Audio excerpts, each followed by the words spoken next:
in your face, sucker!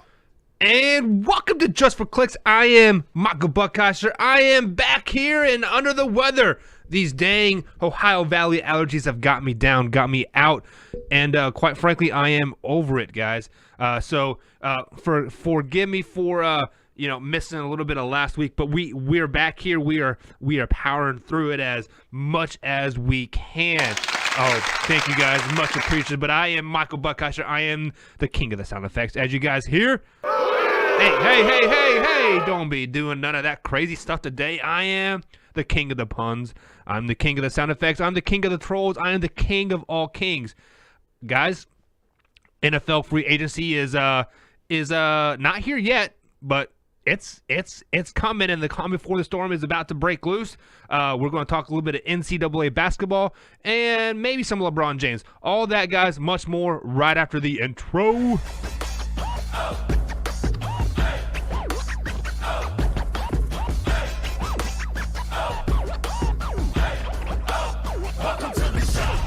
Alrighty, and welcome back. Like I said, guys, the NFL free agency is it is kind of upon us as the league season doesn't officially start till the 13th, which is on Wednesday. But you're starting to hear a lot of rumors of happening. One of the biggest ones is Antonio Brown to the Redskins. The Redskins gave the Steelers a 3rd and a 5th round pick. What? That's what Oakland fans are saying right now. Yes, they're still the Oakland Raiders. They don't move to Vegas till next year. They'll be playing in Oakland. Maybe some high school stadium. Who really knows? But Antonio Brown is set to join the Oakland Raiders. What does this mean for the Raiders? Does this put them as a AFC favorite? Answer that question, guys, is no. I had all the faith in the world in the Raiders last year. They signed Jordy. They had Derek Carr coming off he's still pretty solid, even though he broke his leg a couple years ago now, I guess. I mean, you can still maybe say he's a top 10 quarterback, but maybe just John Gruden just lost his luster. I don't know, but they were horrible. They ended up getting the 4th overall pick, 2nd overall pick. 4th overall pick because 49ers got second. But so they have 4 first round picks. Signing of Antonio Brown for a 3rd and a 5th round pick for their first year GM. Like, how crazy is is that? Their first year GM, his first trade ever. Is for Antonio Brown for a 3rd and 5th round pick. The question that I am going to raise here, guys, I have to raise this question. I mean, that's what Antonio Brown's doing. Is he is guaranteed $30 million in this 3-year contract, $10 million a year. I'm sure some of it's front loaded, but I believe the contract is worth $54.1 million, if I'm not mistaken. But the question I got to ask you is, what the hell are the Steelers thinking? Antonio Brown for a 3rd and 5th round pick. You are telling me he couldn't get any other offers besides that? No. Are you guys sure? No. No. I think that's a lie. I mean, yes, Antonio Brown lowered his value a lot by saying, you know what, I want to play for a contender. I want to do this. I want to do that. And if you trade me to a team that I don't want to go to, I'm not even going to show up. So yes, that definitely lowered his value. But I still think you guys could have at least got a 2nd round pick out of him. Maybe a late first round pick from the Cowboys or the Chiefs or Broncos. So I'm just baffled here.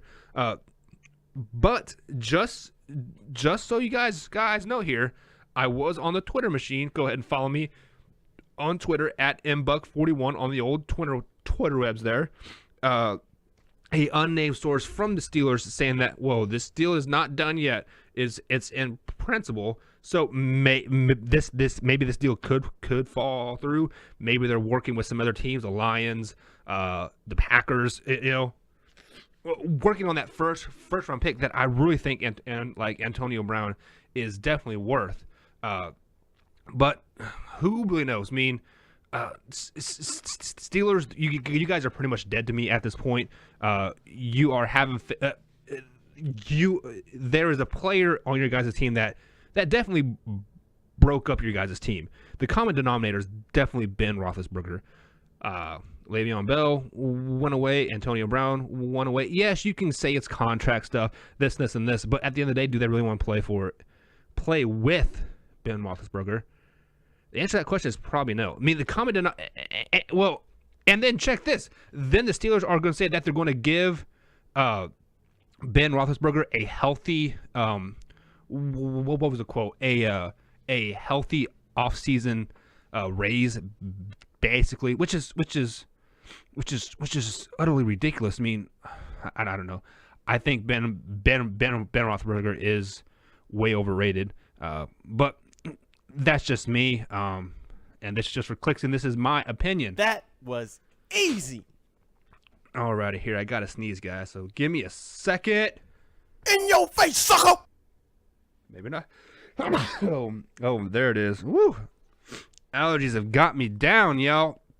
So let's stay in the NFL. Let's just go through some notable things here. The Bengals have re-signed tight end C.J. Uzomah.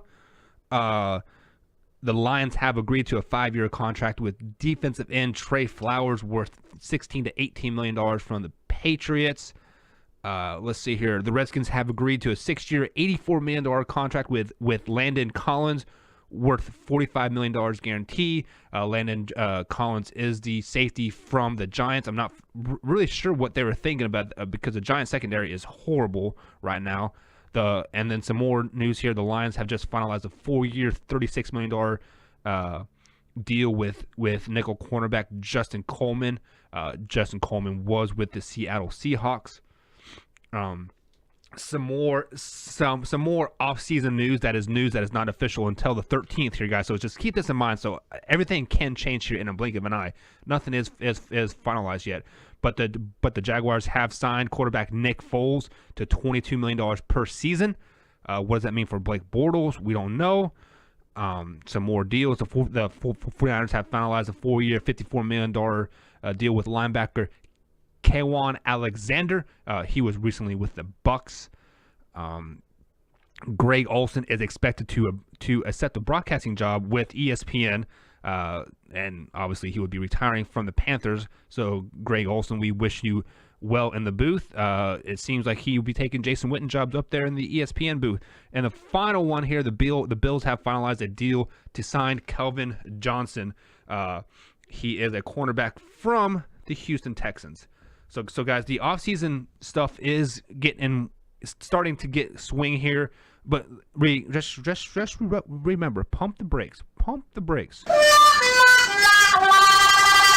Nothing is finalized until Wednesday at 12:01 a.m. Then all the deals can be finalized. All these deals can take a left turn really, really fast. So just keep that in mind before you go out and buy those Antonio Brown Raider jerseys. Before you go out and buy the Nick Foles Jaguar jerseys.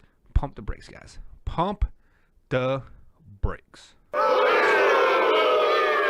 Sorry, y'all. That's just the way it is. We've seen it happen. But guys, let's move over to the Amateur Association.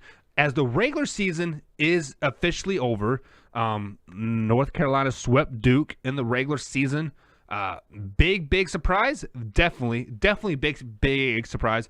But tournament time is here, guys. You have some smaller conferences wrapping up their conference games or their conference championships.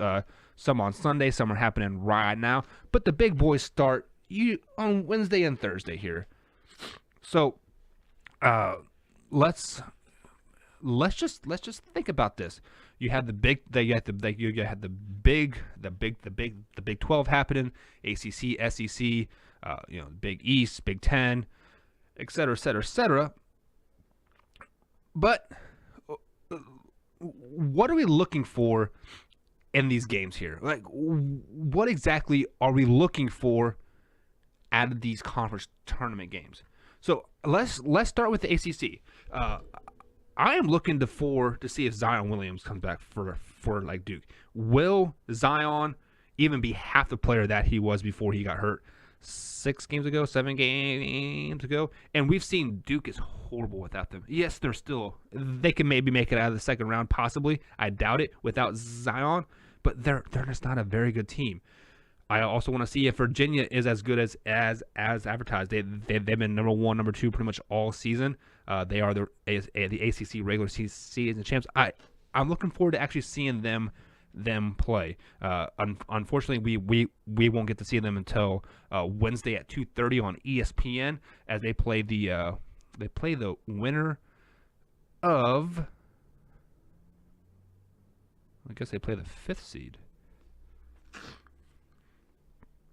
Oh, I'm sorry. 5th seed plays the winner of game 1. They don't play until Thursday. My bad, guys. I apologize for that. They don't play till Thursday. They play the winner of game 4, which would be the 8 versus 9 seed, and they play at noon on ESPN. So, yeah, I am looking to from the ACC. I'm looking for if Virginia is as advertised, if Duke is, if Zion's back, if he plays at all. And, I think I know what I got from North Carolina. Very solid Elite 8 team. The biggest things from the ACC is Virginia and Duke. I kind of wonder what they're bringing there. Then I want to move on to the next power conference here. I'm going to say the next one that I care about is the Big 12. Kansas State knocked off KU to end their 14 straight regular conference season championships there. But the biggest concern here is Dean Wade is listed as questionable with that damn foot injury that he had last year, and we saw what kind of team Kansas State is without Dean Wade. They're not very good. They're a first round exit team without Dean Wade and the lineup. So I'm looking forward to see if Kansas State can play without Dean Wade, if they can generate any offense to make any type of run in the Big 12 tournament. I think their seeds are pretty much locked at a 4 seed, and that just tells you how overlooked the Big 12 conference is. Because the Big 12 conference is solid, guys. Don't be surprised if the champion comes from the Big 12 conference. You still have KU. I hate those Jayhawks. I hate them. They're horrible. You have Texas Tech, a very, very solid team. You even have TCU, guys. I think they're bottom of the Big 12. They're still solid. So, what I'm looking for in the Big 12 tournament here is just to see if there's any surprises. If Oklahoma State can make a run, if Oklahoma can make a run, if Iowa State was as advertised earlier this season. If you guys remember right, Iowa State was ranked as high as 12th or 15th earlier in the season. They've been kind of fluttering that 20-25 mark. So I'm kind of intrigued to see what they bring. So my outlook for Big 12, I want to see if Iowa State, Oklahoma, and Oklahoma State can make any type of run to maybe solidify their tournament run a little bit better. Moving over to the Big Ten Conference here, I'm really not too intrigued by this. I think we know what Michigan is. I think we know what Ohio State is. The only team that I question right now is Michigan State. They've suffered a lot of injuries earlier this season, and I saw them play Michigan last night or 2 nights ago. I think it was Saturday night. Excuse me. So I want to see if Michigan State is as good as they were earlier this season before all those injuries hit them. That's the only thing I'm really looking forward to in the Big Ten tournament. Now for the our league here, the SEC tournament here. What I'm looking for here, I'm looking forward to see if LSU is hungry or are they defeated with their firing of their coach. They're sitting their best player Smart for the pay-for-play thing. I want to know if the SEC, or sorry, if the LSU Tigers are going to step up and play basketball, or are they going to curl up and say, "Oh, we can't win like without our coach or without our best player." That's the only thing I'm looking forward to. I think the rest of the team, the rest of the conference, it is what it is. I guess on a secondary thought here, I wonder what Tennessee is going to do. Are they a number 1 team? Are they a number 10 team? We saw them do great earlier this season through January through February. March they struggled. They lost to Kentucky. Then they beat Kentucky, but then they lost to LSU, struggled against Vanderbilt. So they've been kind of struggling these last 6 or 7 games. So SEC, final thought. I wonder what LSU is going to bring. That's the only thing I'm really worried about. Tennessee, I think they're going to do okay in the tournament. They might be a Sweet 16 team, but that's about it. They're not going to make it past that point. LSU is the big wild card. They're either going to shut down early in the first round, or they'll make a Final Four push. What are you guys' thoughts? Let me know in the comments below. Little short show here. I am freaking feeling horrible, guys. I definitely apologize about my voice and sneezing and coughing. Dang allergies are getting me down. But guys, this is Just for Clicks in conjunction with RTF Sports Talk here. The crew from RTF Sports Talk should be back here hopefully this week, so we can so me, my man Billy Hatton, can talk some NCAA tournament ball and about how bad his Duke Blue Devils suck. But guys, Michael Buckeye, Just for Clicks, RTF Sports Talk, iHeartRadio, Spotify, Google Podcasts, Apple Music, iTunes, and also on YouTube. Check us out, and we out. That was easy.